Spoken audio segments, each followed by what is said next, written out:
Hey guys, it's Monday, February 20th, and this is Newswave. So the first big thing we'll talk about is the biggest story of the weekend, and probably still happening today, of course, because everyone's still speculating on it, and that is, of course, the big Nintendo Switch disassembly that took place. Now, this was a website in China that took it apart, took all the pictures.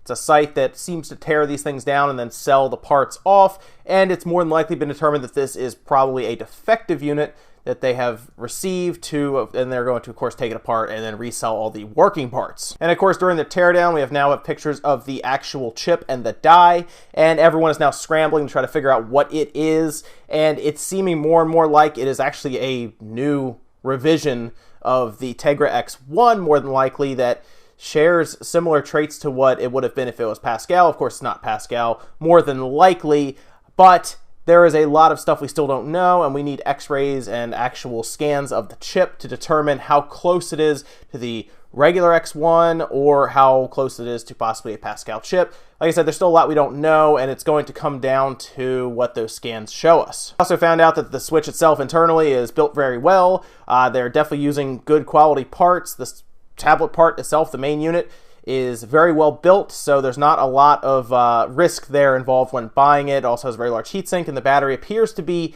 easily replaceable compared to what original thought was, where maybe it's soldered to the board or hidden under a bunch of circuit boards or something. The battery is in plain view when you take the back off. That story will probably continue going forward, and I'll keep you guys updated in case any updates or anything is found out. And what is finally a relief to everyone, it appears that the Nintendo purchases you make on the eShop will actually be tied to your main account. And of course, this has been a big problem with Nintendo consoles, handhelds in particular, and the Wii U for a while now, including the Wii, because you could buy something and it's not tied to your account. So it was a whole issue going back through and trying to get these purchases back if, like, your 3DS went missing or it got damaged to the point where you couldn't turn it on anymore. There were so many issues doing that with customer service, trying to get it all figured out. It was so much easier, obviously, on the Xbox One, PS4, even PS3 and Xbox 360, where the purchases were tied to your account. So if you end up on a different Xbox or a different PlayStation, you sign in and you can then download all of your games again. Well, according to the NeoGAF user who ended up getting a Switch early by whatever means they ended up getting it by, we'll get to that in a second,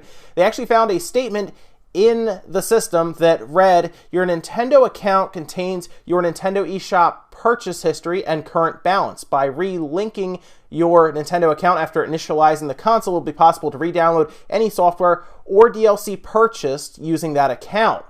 And this is good, obviously, because it's a big step forward for Nintendo, which, again, is a little odd to say since it's been like this for a while on other systems. It's just good that now we don't have to have that headache if you bought a game on the eShop and you're worried if your system goes missing that you may have been out the money you purchased that with, obviously, because you can't get your game back. Now it looks like it'll be much more current. You have an account, your stuff's tied to it, and you just sign in like normal, probably email address or even username, password, and you're good to go. So this was a really cool video that kind of popped up on YouTube under, I first saw it under Distify's YouTube account. Now, I don't know if this was something they found or maybe they reposted it.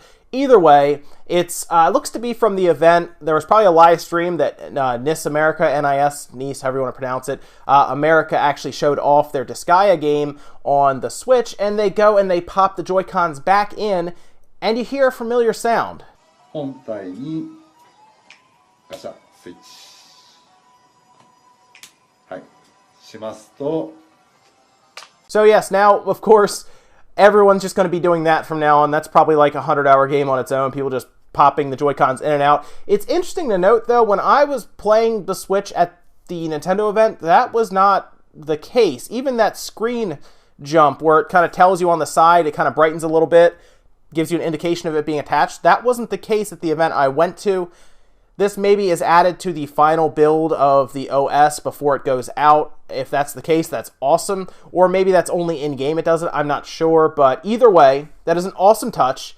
And I have a feeling those rails are going to get worn out very quickly from people just popping the Joy-Cons on and off over and over again. Like I said, that's probably to a lot of people is a 100-hour game on its own. And we finally got some good looks at the Final Fantasy VII remake that's coming up. The big game we're all looking forward to, of course, to be able to replay Final Fantasy VII in ridiculous graphics, obviously. Remember seeing the trailer for it. Screenshots and everything for it were really big at the time. And now we actually get some new direct 1080p screenshots, and this comes from the Magic Monaco 2017 event, and it was shown off by Tetsuya Nomura, where they talked about Final Fantasy VII and showed, like I said, screenshots from the early boss battle with that big mechanical scorpion. And this is the battle right in the beginning of the game when you're kind of storming the factory and you're attacking one of the reactors. You end up fighting this big scorpion. Of course, I probably don't need to tell you guys that. I'm sure you know. But we actually get some really cool looks at this boss, and then we also see some stuff from the battle system, which includes a menu that strangely has materia in it, which is odd. It says attack, magic, materia, and then item, of course. And it also shows them having HP that is very high for this stage of the game. I mean, at this time, they were both right around the 300 to 400 HP mark in the original game, but in this game, they both have well over 1,000 HP. And those are just a few things to kind of point out here as we look at these screenshots. Now, the thing that's kind of a shame here is Nomura actually wanted to show full video of this fight, like this actual event happening, but for some reason he was vetoed. That whole decision was vetoed by what says to be his colleagues or his coworkers. What that means is probably the video footage that they had, or the gameplay footage they had, was not complete. Maybe it looked a little rough and they didn't want to show it off to the public to be scrutinized and say that it's a junky game or something. That's probably what happened. Or maybe there were parts that were unfinished. They didn't want to set off a glitch in front of everyone. It wasn't tested enough, but it's a shame because that means we were this close to seeing the battle system in action, and it would have been really cool to see that. Oh, and they also decided to show a screenshot of Kingdom Hearts 3 for some odd reason, maybe just to tease us further, but here it is. So there's that. I guess they haven't forgotten about that game yet. That's awesome. Hopefully we see it at E3, and maybe we actually get some gameplay and full footage and hopefully a release date.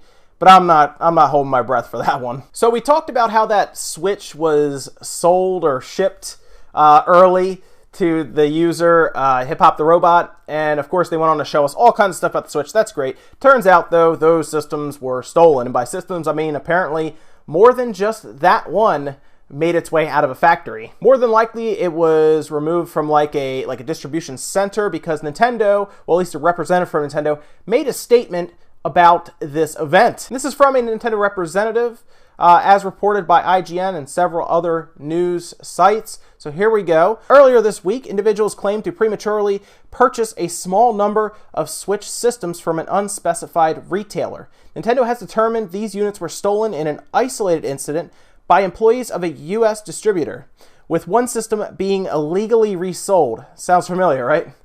The individuals involved have been identified, terminated from their place of employment, and are under investigation by local law enforcement authorities on criminal charges. So at this point, yes, it looks like somehow Hip Hop the Robot bought the system from a third party that got that from then another third party that was probably stolen from a distributing center. It sounds like it was actually, I guess, a pretty elaborate heist there. They, I guess, decided we're going to take some Switches and then we'll resell them for a decent amount of money, and then somehow Hip Hop the Robot came into possession of it. I have a feeling that when they put that up on the internet for everyone to see and that thing gained like 1 million views in 1 hour or something crazy, yes, Nintendo probably became aware. There was part of the video, I think, where the barcode is flashed, probably the serial number as well.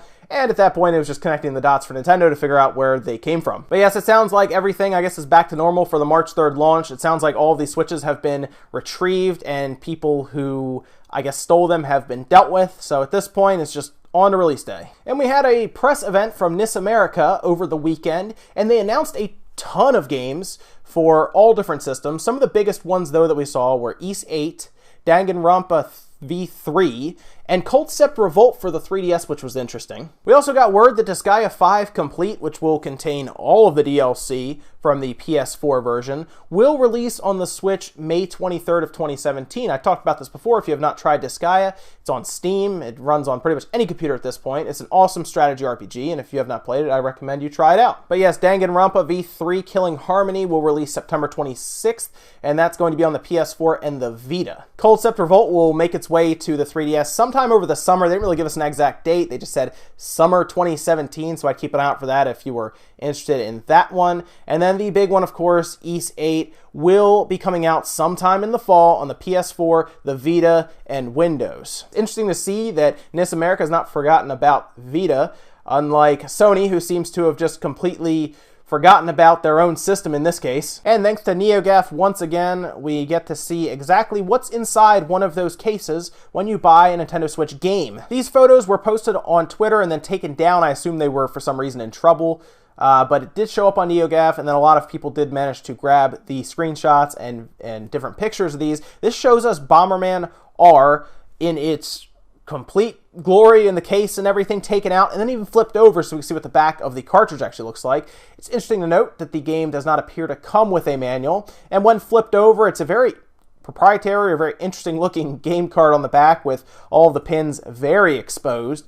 But overall, it looks good. I mean, I think the case probably is a little too large. They could have made it smaller, but really, I guess being the size of a PSP case isn't that small anyway. I mean, if you get it too small, then the case will probably get lost. But I do like this. It's reversible cover art. Looks good. And you know what? I'm going to be collecting mostly physical copies on the Switch, so I look forward to building a nice little collection on my bookshelf here with all these different games. I will say I do miss manuals. I wish they still came with games, but I understand there's a few things with, you know, environment and all that stuff. Don't want to waste paper when you just put it on the game now. I just, you know what, I just kind of miss it. It was something I really looked forward to back in the day to get a manual with my game. And that's it for Newswave today, guys. Make sure you comment, like, subscribe, all that good stuff. Let me know what you think about any of the stories talked about today. Maybe you enjoyed seeing Final Fantasy VII Remake. Maybe you wanted to see it as a video instead of screenshots. I know I did. Maybe you enjoyed the NIS America conference that they had. Maybe there was a couple games on there you liked. Let me know about that down below as well. And maybe, you know what, maybe you enjoy that Switch sound so much you just want to tell us about it down in the comments.